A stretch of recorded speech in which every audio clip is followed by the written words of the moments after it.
What's up, YouTube? So in this video, I'm going to be going over the Cardinals injury report, the Dolphins injury report, and I'm going to go ahead and look at the Cardinals depth chart one more time and just kind of summarize my thoughts I gave out when I did the film on the Cardinals. So yeah, let's go ahead and look at that. Kenyon Drake is going to be out this game. That kind of helps us out a little bit. I'd definitely rather him not be here, but I hope he gets better for next week because I do like Kenyon Drake. Dre Kirkpatrick is out. That's good. Jordan Phillips is questionable, and so is Ezekiel Turner. So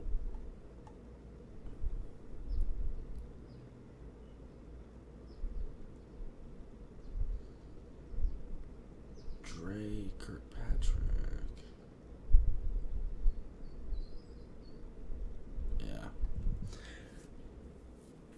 So one of their depth guys is going to have to come out for this. Okay. Interesting. And Matt Breida looks like he is going to be playing.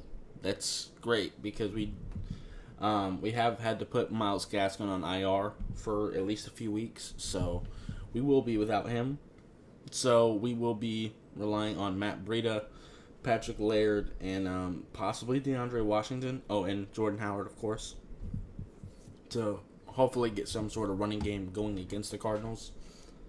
Because I do think that's going to be important, because their defensive backs are what scare me.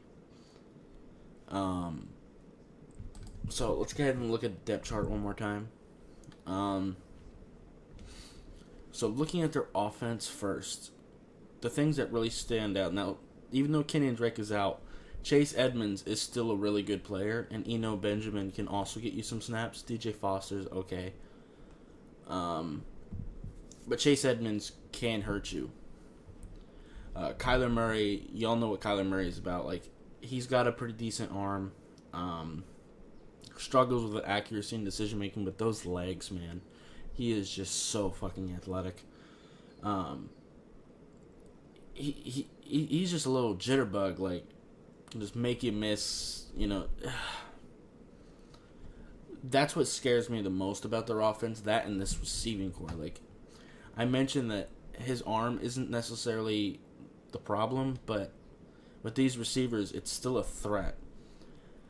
I mentioned in the video that I want to do a lot of zone blitzes against them. I just don't want us turning our backs to Kyler Murray. That just sounds like a bad idea. Now, if we do man coverage, I don't think we should do much of it, but if we do, keep a spy on Kyler Murray at all times. Either Jerome Baker or one of the safeties. Keep that on him at all times. If we are going to do man. But I think we should be doing zone and still keep a spy. But I want to do zone, keeping him in front of us. And also, with this receiving core, I don't like doing man coverage too much anyway. Because let's say we put Byron on DeAndre Hopkins because he's the bigger corner. I'd feel better about that. And put probably Xavier Howard on Christian Kirk. Who the hell guards Andy Isabella and Larry Fitzgerald? Andy Isabella is a fantastic route runner, and Larry Fitzgerald is Larry Fitzgerald. I don't like either of those matchups against any of our safeties. And maybe Noah can lock up one of them, but no, I'm good. I'd rather do mostly zone. As far as pass rush goes, we need to make sure we're doing zone blitzes pretty effectively. We gotta, for sure, keep Chase Edmonds at bay, because I want to make them as one-dimensional as possible. So keep running zone blitzes at him, and that's going to also make sure Kyler Murray is pressured, but we still also need to make sure we're playing contained, because like I said, I don't want to let him scramble on us.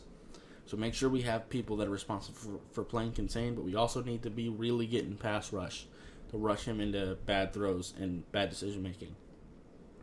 Because even though he does struggle with accuracy, with these receivers, it doesn't matter if he's not getting pass rush.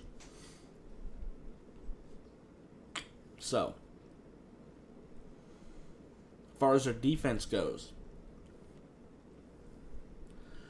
Their D-line isn't anything insane. Neither are their linebackers. Marcus Golden can definitely get you some pass rush. But there's nothing super crazy here. But the scary thing is the defensive backs. Now, Trey Kirkpatrick being out does help. But Patrick Peterson, even though he's not as good as he once was, he is still a really good player. And Budda Baker is playing out of his mind this year. And Jalen Thompson can be a threat too. So that is my big fear. And Hassan Reddick can hurt you too, by the way, as far as your pass rush goes. Oh yeah, Isaiah Simmons. Yeah. If he comes in, he'll be something to watch as well. But I think the middle of the field can be open for us. You know, some of the underneath stuff as well. I would also tell Tua that if Budda Baker blitzes, throw into the blitz. Throw where he's coming from. Because they do like to pass rush with Budda Baker. They like doing a lot of things with him. Like I said, I think establishing the run is going to be very important because these defensive backs are really good. So if we can get a running game going to counter that, I think that'll really help us, and that'll help bring the defensive backs toward the line of scrimmage, and that'll open up for the play-action deep passes later in the game. I think that'll be really important. But like I said, I think some of the underneath stuff can be open for us if we scheme it correctly. So, yeah. Anyway, I think that's pretty much going to be it for this video. I just wanted to finalize my thoughts and look at the injury report like I do every week. So, yeah. Anyway, if you like this video, I appreciate you hitting that like button. If you have any questions or comments, leave in the comments down below. Subscribe if you haven't already, and I'll see you next time. Bye, guys.